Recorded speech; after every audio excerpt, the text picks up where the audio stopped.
called I'll Remember You Tomorrow. Written by me, narrated by me, Dawn. And I hope you really enjoy it. Make sure you like, share, and subscribe so you don't miss out on other audio effects that are coming your way. Enjoy.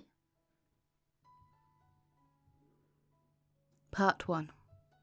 Tomorrow, according to the notes. Marinette woke before the light fully reached her ceiling. For a moment, she did not open her eyes. There was a pause between sleep and awareness that she had learnt to recognize. The fragile breath where her mind hovered, undecided, before settling into the shape of the day. She counted her heartbeat. 1, 2, 3, still here. When she opened her eyes, color greeted her before memory did. Sticky notes covered the mirror opposite her bed, climbed the edge of a wardrobe, framed the corner of her desk. Pink, yellow, blue, green. They overlapped in places, some edges curling faintly, some written over as if the messages had once not been strong enough. She didn't sit up immediately. She let herself look. Read the diary first. You are safe. This is temporary. Trust yourself. Her throat tightened, but she did not panic. That was progress.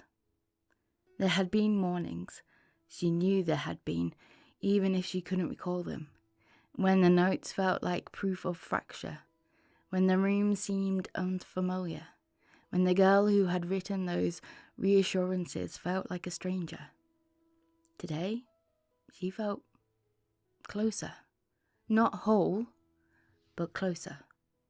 She sat up slowly, drawing her knees towards her chest for a moment, grounding herself in sensation. The cool air against her arms, the faint hum of traffic beyond her window, the warmth still trapped beneath her duvet. She was here. The rest could be reconstructed. Her bare feet touched the floor. The boards were cold, real. She crossed the room and lifted the top diary from the stack on her desk. There were many, neatly dated, carefully kept. A life preserved in ink. She opened to yesterday. Her own handwriting met her, looping and steady. Good morning, future me. She smiled faintly at that. You're okay. If you're reading this, you woke up in your bed. That's already a win. Her shoulders loosened without her permission. She read slowly. School, Alia, a math quiz she apparently hadn't hated, Chloe being sharp and predictable, the bakery busy at midday, a delivery delayed, and a Kuman alert just after lunch. Her eyes skimmed, then slowed. He landed on the roof again. The sentence was simple, unadorned, like he always does. Her breath hitched, small and involuntary. Green eyes, terrible jokes.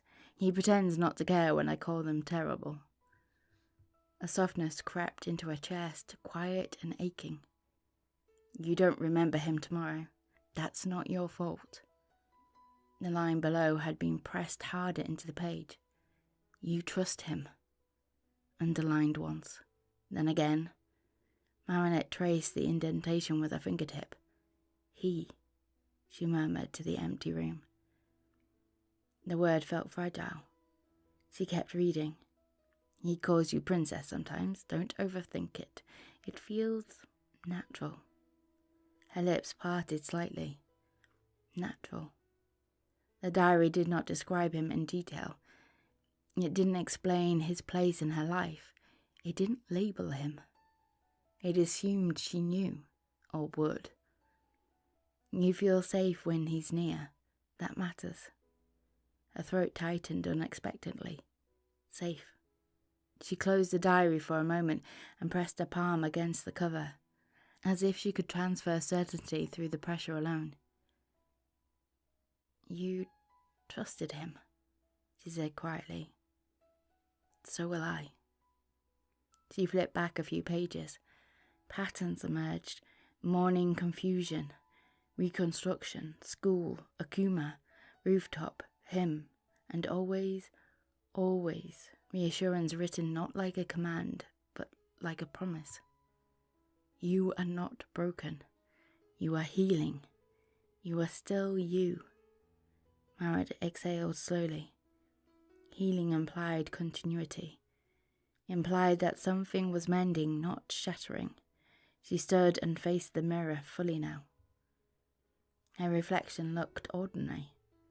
Sleep mused hair, soft eyes, the faintest crease between her brows. She reached up and peeled one sticky note free. On the back, in small writing, "If you feel lost, start with today." She turned it back over and pressed it gently into place again. "Today," she whispered. Downstairs the bakery glowed with warmth and sugar-sweet air. Her father hummed off-key while sliding trays into the oven. Her mother adjusted ribbons around a stack of pastry boxes with quiet precision. They both looked up when she entered. There it was, that half-second, that careful study. It didn't hurt as much anymore. "Morning," Marinette said softly.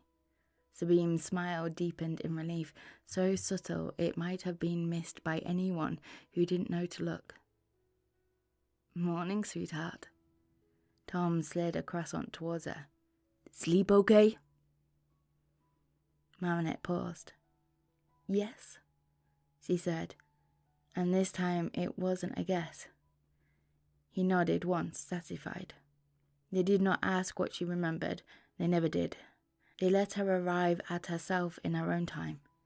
The walk to school felt softer than she expected. Paris in winter carried a muted kind of beauty. Pale sky, rooftops, edged in frost, breath visible in the air like a proof of life. She liked watching it dissipate. Proof that something could appear, linger, and vanish without being lost. At school, Alia hugged her before saying anything else. It was firm, grounded. "You good?" Alia asked quietly. Marinette considered the question carefully. "I think so."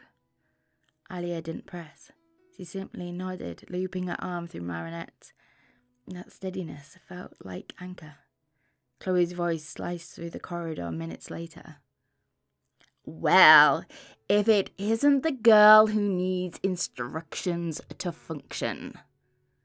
The words landed, but not as deeply as they once might have.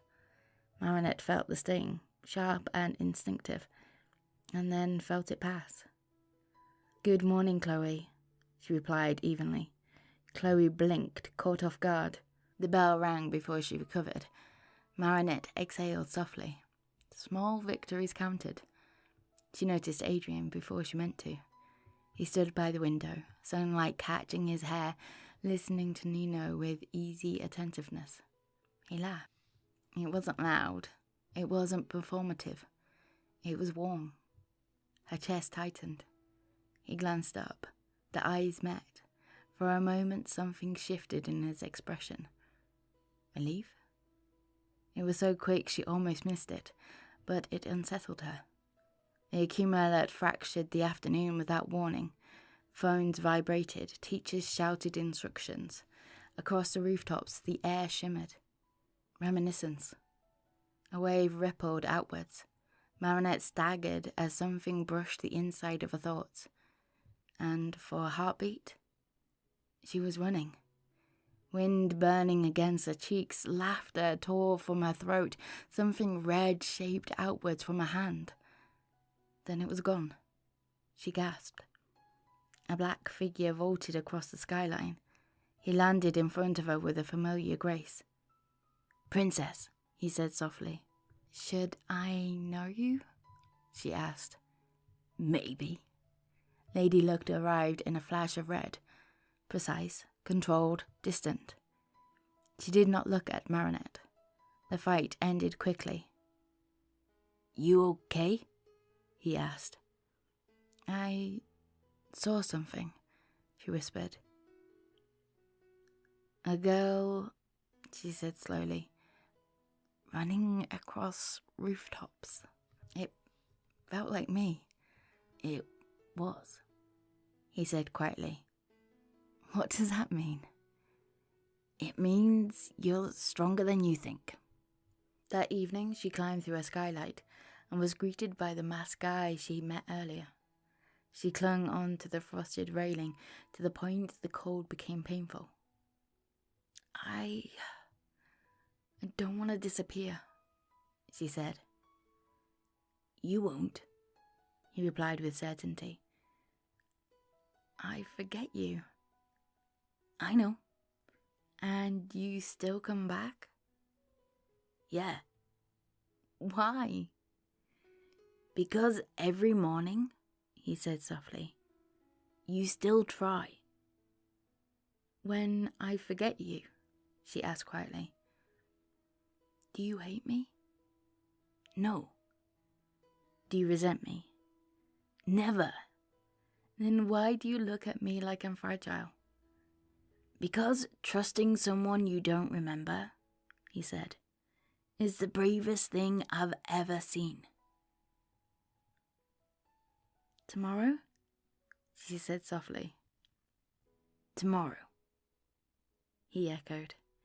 Back in her room, she added one more note. Tomorrow. Breathe. Look for green eyes. Trust yourself. She lay back against her pillow. Morning would come, and even if she forgot,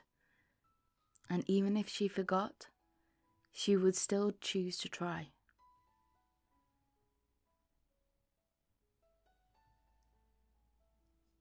Thank you for listening to part 1. Make sure you look out for part 2. I hope you liked it. Make sure you smash that like button. Subscribe if you're not already. And I will see you soon. Bye.